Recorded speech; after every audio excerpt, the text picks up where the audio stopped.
Cities around the world are facing a growing climate crisis, and London is no exception. Rising carbon emissions, extreme weather, and worsening congestion are all challenges that demand urgent action. One of the London's key policies to address these issues is the Ultra Low Emission Zone ULEZ. First introduced in April 2019, ULEZ was designed to reduce emissions from road transport by discouraging the use of high-polluting vehicles. Those that don't meet strict environmental standards must pay a daily charge to drive in the ULEZ zone, but ULEZ is about much more than just charging a fee. It's about fundamentally changing how people move around the city. This policy was introduced for three main reasons: to cut carbon dioxide and greenhouse gas emissions that contribute to climate change and address the growing climate emergency and the increasing impacts of extreme weather, to address air pollution, and to tackle traffic congestion. Transport is one of the biggest sources of emissions in London, and without action, its contribution to climate change will continue to grow. The real goal is to encourage people to switch to cleaner alternatives like electric vehicles, public transport, cycling, and walking.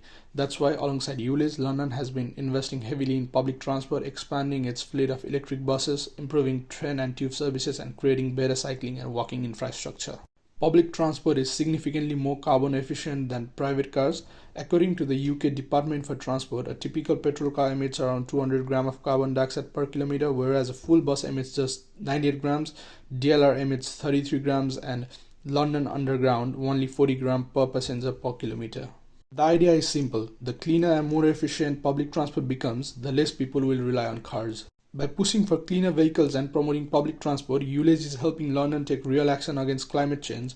It's not just about reducing emissions today, it's about building a long-term, sustainable future. Although the ULEZ was primarily designed to reduce air pollutants like nitrogen oxides and particulate matter, its role in mitigating greenhouse gas emissions, particularly carbon dioxide, is less clear, given that the transport sector contributes 27% of the UK's total greenhouse gas emissions. Evaluating ULEZ's impact on climate change goals is crucial. Preliminary reports suggest that the ULEZ has led to a 46% reduction in nitrogen oxides emissions in central London, but its effect on CO2 emissions remains less dramatic. Studies indicate 5 to 6% reduction in CO2 emissions within the ULEZ zone since its implementation. This modest decline suggests that while ULEZ helps limit carbon output by removing older, high-emission vehicles, it does not fully address the reliance on private transport, particularly traditional combustion engine vehicles outside the zone. Our initial thought is that several factors could better enhance its environmental impact. First, the effectiveness of ULEZ in reducing CO2 depends heavily on the widespread shift to electric and ultra-low emission vehicles. However, barriers such as charging infrastructure gaps and high upfront EV costs remain challenges. Second, expanding affordable and efficient public transit could reduce reliance on private vehicles altogether, achieving greater long-term CO2 reductions than simply replacing older cars with newer ones. Third, some research suggests that ULEZ may shift traffic congestion and emissions to areas outside its boundary rather than eliminating them, limiting overall benefits. Fourth, implementing complementary policies such as road pricing schemes, similar to Singapore's electronic road pricing system, could further discourage high-emission vehicle use beyond the current ULEZ restrictions. This leads to our final research question as follows. To what extent has London's ULEZ reduced carbon dioxide emissions from road transport in central London between 2019 and 2024 compared to pre-ULEZ levels? And how have factors such as electric vehicle adoption rates, public transport improvements, and traffic displacement influenced its overall environmental impact? Additionally, how does the effectiveness of ULEZ in reducing CO2 emissions compare with similar low-emission policies in other cities, such as Stockholm's low-emission zone and Singapore's road pricing model?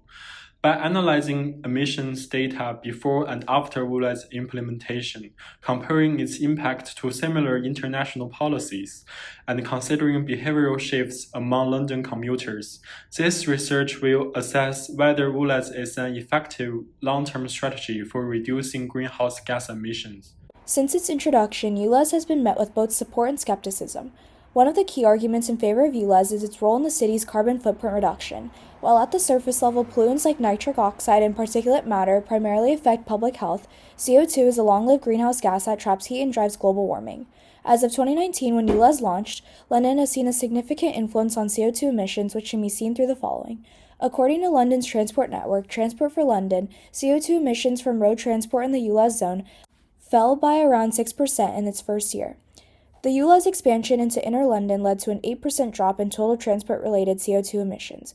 Also, diesel car usage, a major contributor to CO2 emissions, has decreased by 40% within ULEZ areas. Moreover, with the penalty policy for non-EV vehicles, ULEZ has also fostered a major shift towards zero-emission vehicles. In 2019, just 1 in 50 new cars registered in London were electric. By 2023, that number had surged to 1 in 5. Beyond its effect on direct emissions, ULEZ has also positively influenced London's climate goals through secondary effects, which include the increase of public transport usage.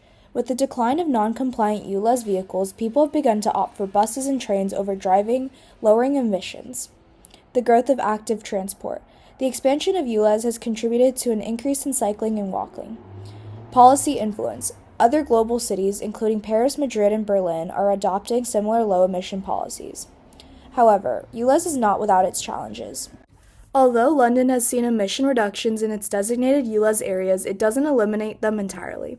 Many vehicles have chosen to take routes outside the ULEZ, displacing emissions rather than the full reduction of them. Another issue that has arisen is accessibility and the ULEZ's social cost. The system that the ULEZ has set up does not force London residents to make the switch to EV vehicles, it penalizes those that don't, thus raising questions about equity.